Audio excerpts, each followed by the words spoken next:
From robot cabin crew to regenerative travel experiences, innovation is breathing new life into the tourism sector, and profits are predicted to soar. Welcome to The Exchange from our studio here in Doha. Coming up on this episode, CEO and founder of the tourism space, Tina O'Dwyer, shares her thoughts on the rising popularity of regenerative tourism and its impact on the future of the industry. And Chief Commercial Officer of Qatar Airways, Thierry Antinori, gives us a glimpse into the future of air travel.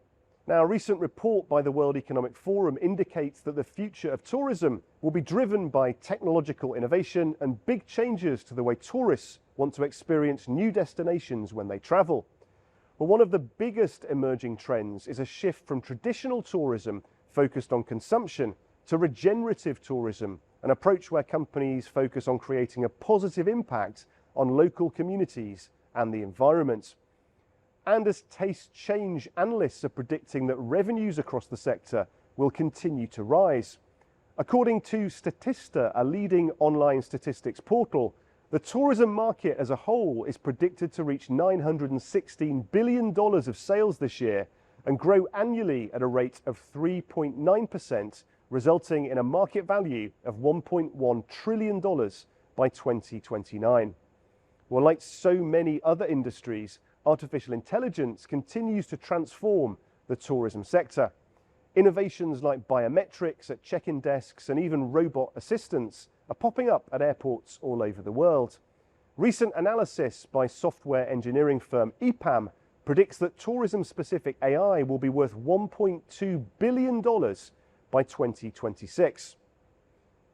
Technological advancements are changing attitudes and putting the travel sector firmly back on track. Now, Tina O'Dwyer is CEO and co-founder of the tourism space, specialists in helping companies to develop regenerative tourism practices. I asked her how far new attitudes to travel might ultimately change people, communities, and the planet. More than most other industries, tourism can do a lot for the well-being of places, the well-being of people, understanding of different cultures, broadening education in minds, and also really enhancing biodiversity and nature conservation through the way it carries out its activities. And I think if tourism started to see the positive parts it could bring to the sustainability and regeneration agenda, then we'd really see a positive model emerging into the future. It's not easy to make profit, but it's also not easy to save the planet. So we need to see profitable local businesses that can endure in communities over long periods of time. And we also need to recognize that it's going to require many more stakeholders than the businesses to influence our planetary conditions. So what does regenerative tourism look like in reality? Our reporter Phil Stebbing went to Wairarapa in New Zealand to find out more. Hi Guy. I'm here at Pukaha National Wildlife Centre, an award-winning leader in New Zealand's bid for regenerative tourism to boost local economies and to restore the environment. Pukaha contains just 900 hectares of a vast forest which Indigenous Māori people once depended upon. This forest was literally our home, our food source and our medicine basket. We had to be integrated into a culture with their different perspectives on who we were as a people, and it wasn't always right. Today, Pukaha's tourism revenue is helping redress past wrongs, funding an education centre and meeting house. It's all part of regenerating the Māori community. I'm very pleased to see how they are preserving their culture. The kids got to experience the carving. Carvers were very gracious, talking about history behind the different objects. For tourists, there are comfortable lodges to rent, and 6 sites provide power for happy campers, which all brings in important revenue. I know the money that I'm spending here is all going towards the regeneration of this forest and the stories that are being told about the tribes that live in this area and the importance of this amazing place. Unlike other tourist businesses, Pukaha is not just focused on profit margins. We're not about just ensuring that the visitor numbers are coming through in large quantities. When we talk about regenerative tourism, we're trying to revitalise us as a people. It's about telling the stories.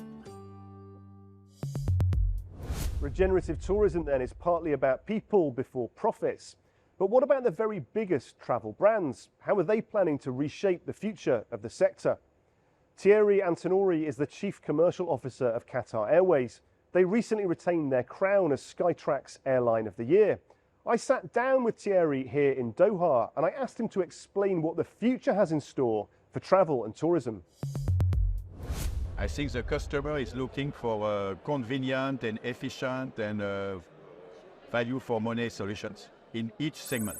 The customer has a very bright future, will drive a lot of improvement in the customer experience. It's already the case today, but the biometrics, for instance, will considerably improve the customer experience at the airports. I think the artificial intelligence will generate better content for the customer. Qatar Airways, we are very focused on that. We have the first digital human cabin crew named Sama. We showcase our cabins with this new technology. You will get more and more relevant, personalized offer for you, fitting your needs, fitting the needs of your families. That's what the customer can expect. Now it's time for our regular feature, Business in 60 Seconds. Start the clock. Celtic plc is preparing to announce its full year 2024 earnings release. The world famous Scottish football club is currently working on redeveloping its Barrowfield training ground, aiming to create a top facility for youth and women's football.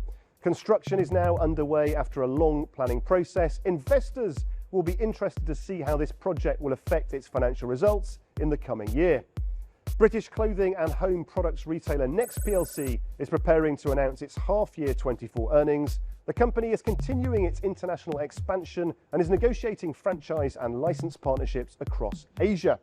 Toys R Us ANZ Limited, the Australian and New Zealand branch of the toy retailer, is set to announce its full year 2024 results.